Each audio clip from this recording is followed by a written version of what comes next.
Oxygen cylinder है उस पर चलते हैं। आप जब आपकी 40 या 50 ऑक्सीजन रह जाती है, आप पॉजिटिव होते हैं या अदरवाइज होती है, तो आपको हाई फ्लो ऑक्सीजन। हमारे हेल्थ वर्कर हैं, हमारे टीचर्स हैं, हमारे सफाई कर्मचारी हैं, हमारे दूसरे स्टाफ के पुलिस के लोग हैं, उनको मौत के मुंह में धकेल दिया।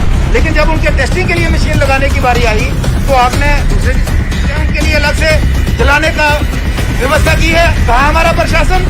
क्यों नहीं आज तक की गई?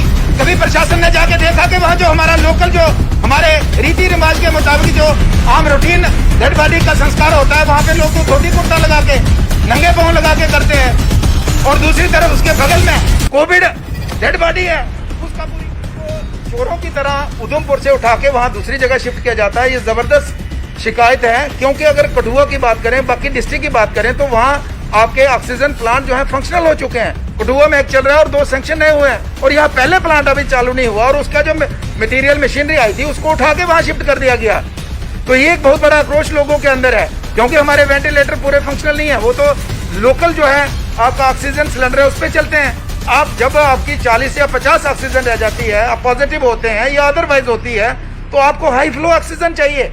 हाई फ्लो आपको तभी मिल सकती है जब आपको वेंटिलेटर पे मिल सकती है, और वेंटिलेटर आपका फंक्शनल होगा तभी आप रिकवर हो सकते हैं। ये इस सिलेंडर पे रिकवर नहीं हो सकते, क्योंकि 40-50 होने के बाद आपके जो लंग्स हैं वो आपको आपकी हवा को प्यूरिफाई नहीं कर पाते, तो इसकी वजह से आपकी प्यूरिफाई नहीं होती और वो आपकी सर्कुलेट नहीं होती है। हाई फ्लो जब आएगी तो प्यूरिफाइड होगी और आपकी बॉडी में सर्कुलेट होगी, तभी आप बच पाएंगे। तो हाई फ्लो तभी होगी जब आप वेंटिलेटर पे हैं। वेंटिलेटर आपके कहाँ हैं? वेंटिलेटर पे लोगों को बैठाया है, लटाया है, लेकिन उसमें देसी सिलेंडर लगाया है, उसको ये सेटिस्फाई कर दिया कि तू वेंटिलेटर पे है, लेकिन ऐसा कुछ नहीं है। मौत का तांडव है, मौत का तांडव है उधमपुर के अंदर। उधमपुर में ही ऐसा क्यों देखने को मिल रहा है? उधमपुर में मुझे लगता है कि नॉन सीरियसनेस देखिए कि जब उधमपुर के अंदर, जम्मू कश्मीर के अंदर बाहर से हमारे आने वाले लोगों के लिए जो टेस्टिंग पॉइंट बना, उधमपुर को बना दिया। कठुआ में आपका रेलवे स्टेशन है, जम्मू में है, सांबा में है, आपका कटरा में है, लेकिन उधमपुर को चुना गया। लेकिन जब उधमपुर में टेस्टिंग मशीन की बारी आई तो दूसरे डिस्ट्रिक्ट में दे दी। यानी कि जब हमारे हेल्थ वर्कर हैं, हमारे टीचर्स हैं, हमारे सफाई कर्मचारी हैं, हमारे दूसरे स्टाफ के पुलिस के लोग हैं, उनको मौत के मुंह में धकेल दिया। लेकिन जब उनके टेस्टिंग के लिए मशीन लगाने की बारी आई तो आपने दूसरे डिस्ट्रिक्ट को दूसरी जगह दे दिया।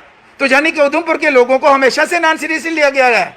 यही वजह है कि आज यहाँ पे ऑक्सीजन प्लांट लगाने के बजाय यहाँ से उठा के दूसरी जगह शिफ्ट किया जाता है। मैं कहना चाहूंगा यहाँ की सरकार और प्रशासन को, आप गलतफहमी का शिकार मत रहिए। यहाँ के लोग भेड़ बकरी नहीं है, यहाँ किसी का आदर सत्कार करना भी जानते हैं और अपने हक के लिए लड़ना भी जानते हैं। इसलिए हमारा हिस्सा यहाँ हमारे हाथ से छीन के आप किसी को देने की कोशिश करेंगे, उसको कतई उधमपुर की जनता बर्दाश्त नहीं करेगी, क्योंकि वैसे भी इस वक्त जिंदगी और मौत का मसला है। हमारी जिंदगी का मसला है। मौत हमारे आगे पीछे मंडरा रही है, और आज भी हमें ऑक्सीजन प्लांट उठा के दूसरी जगह शिफ्ट करें तो क्या हमारे साथ नाइंसाफी नहीं है? कौन इसका जवाबदेह है? कौन इसका आंसरेबल है?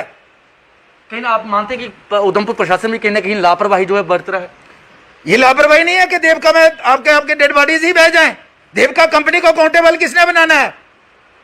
आप उस कंपनी ने 4 साल से यहाँ काम लगाया है, क्या आउटपुट है? किसी गली में नहीं जा सकते, बाजार में नहीं जा सकते, सड़क में नहीं जा सकते, तबाही और बर्बादी कर दी शहर की। आउटपुट क्या है? और फिर उसके कहते जी रुड़की के इंजीनियर ने बनाया है। जब आपके एमपी जतेंद्र सिंह जी को पूछा, रुड़की से बन के आया है, तो यही बन के आया कि पहली बार इतिहास में हमारी डेड बॉडी बह गई, आज जली डेड बॉडी बह गई। ये देखने भी नहीं गया, उसके बाद मेरी रिपोर्ट है, जो प्रोजेक्ट का मालिक है या डीडीसी चुनाव में कंपेन करने के लिए आया पर्टिकुलर पार्टी के, और अब आज तक वो देखा नहीं यहाँ कि जब से प्लांट जहां से उसका काम चल रहा है तब नहीं देखा। इलेक्शन के समय वो यहाँ बैठा रहा, यहाँ तक रिपोर्ट है। तो आज मैं कहना चाहूंगा कि आज देखिए कि हमारे देविका की हालत देखिए कि वहां पे डेड बॉडीज डबल हो गई है। कोरोना लोग इसलिए नहीं बता रहे कि हॉस्पिटल में जाएंगे, फैसिलिटी नहीं है, घर में लोगों की डेथ हो रही है, वो रिकॉर्ड नहीं है, अनरिकॉर्डेड है। और आप देखिए कि हिंदुस्तान के अंदर जम्मू कश्मीर में कोविड जो डेड बॉडीज हैं, संक्रमित जो डेड बॉडीज हैं, उनके लिए अलग से जलाने का व्यवस्था की है। कहाँ हमारा प्रशासन? क्यों नहीं आज तक की गई? कभी प्रशासन ने जाके देखा कि वहां जो हमारा लोकल जो हमारे रीति रिवाज के मुताबिक जो आम रूटीन डेड बॉडी का संस्कार होता है, वहां पे लोग तो धोती कुर्ता लगा के नंगे पांव लगा के करते हैं, और दूसरी तरफ उसके बगल में कोविड डेड बॉडी है, उसका पूरी किट के साथ हो रहा है, उसका डिस्टेंस तो 2 मीटर का भी नहीं है। और वो इसी यही वजह है कि आज देवका से 80% संक्रमण हमारे गांव में जा रहा है, हमारे लोग घरों में जा रहा है।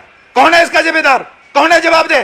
कब जवाब दे होना चाहिए? जब हमारे लोग सारे संक्रमित हो जाएंगे, जब हमारा मौतों का तांडव और बढ़ेगा। इसलिए हम कहना चाहेंगे, यहाँ कोई गलतफहमी का कोई ऑफिसर शिकार रहेगा कि हम जितेंद्र सिंह के आगे बाई बाई लूटेंगे और उनको खुश रखेंगे, हमारी नौकरी फिट हो जाएगी, ये हमारी जिंदगी मौत का मसला है, कतई नहीं बख्शा जाएगा। उन अधिकारियों को जो यहाँ पे हमारी मौत की परवाह किए बगैर, हमारी जिंदगी की परवाह किए बगैर। सर बीते 2 दिन पहले भी जो है एलजी साहब का एक ट्वीट आता है, उसमें ऑर्डर आता है, उसमें कहा गया था कि जो हर पंचायत लेवल में एक कोविड सेंटर जरूर होगा, उसमें बेड सिस्टम भी होंगे। क्या आपको लगता है कि अभी तक जो इस तरह का पंचायत लेवल में किया गया है?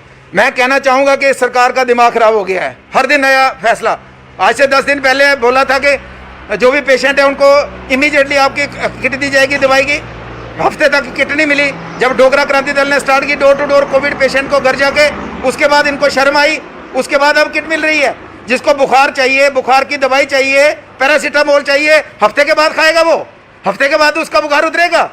जिंक हफ्ते के बाद खाएगा वो। तो क्या ऐलान तो बड़े हैं।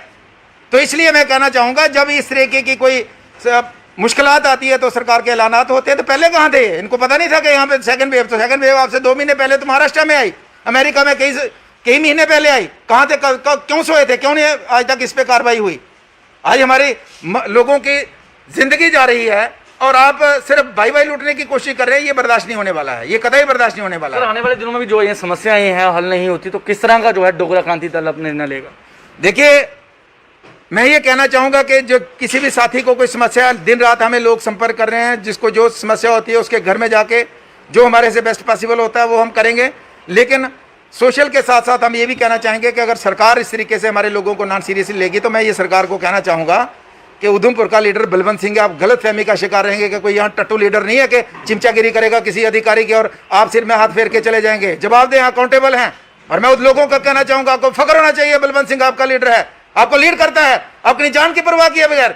मेरे किसी भी साथी को कोई प्रशासन की वजह से प्रॉब्लम होगी, अपनी जान दे देंगे, लेकिन किसी साथी को अब किसी के ऊपर आफत नहीं आने देंगे। इसलिए मैं कहना चाहूंगा, सतर्क रहेगा प्रशासन, सरकार, और यहाँ के लोगों को जिस तरीके से नॉन सीरियसली लिया जा रहा है उसको नॉन सीरियसली लेना बंद करें।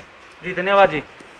तो ये थे बलवंत सिंह मनकोटिया, डोगरा क्रांति दल के प्रधान। और आपको बताते चलें, जिस तरह से लगातार कहीं ना कहीं लापरवाही भी जो है बढ़ती जा रही है, कहीं ना कहीं अगर एलजी साहब द्वारा अगर जो लगभग 2 से 3 दिन पहले जो है ट्वीट किया था, ऑर्डर निकाला गया था कि जो हर पंचायत लेवल पर कोविड केयर सेंटर्स बनाए जाएंगे, पर अभी तक इस तरह से हमें देखने को नहीं मिला है। और कहीं ना कहीं डोगरा क्रांति दल के प्रधान बलवंत सिंह मनकोटिया द्वारा भी अब कहा गया है, अगर किसी व्यक्ति को, किसी साथी को ज़रूरत इस वक्त बलवंत सिंह जी की है तो प्लीज़ उनसे कॉन्टेक्ट करें ताकि ये भी उनकी सेवा में जुट सके। इसी के साथ मुझे मेरे वीडियो जर्नलिस्ट अजय कुमार को दीजिए इजाज़त। नमस्कार।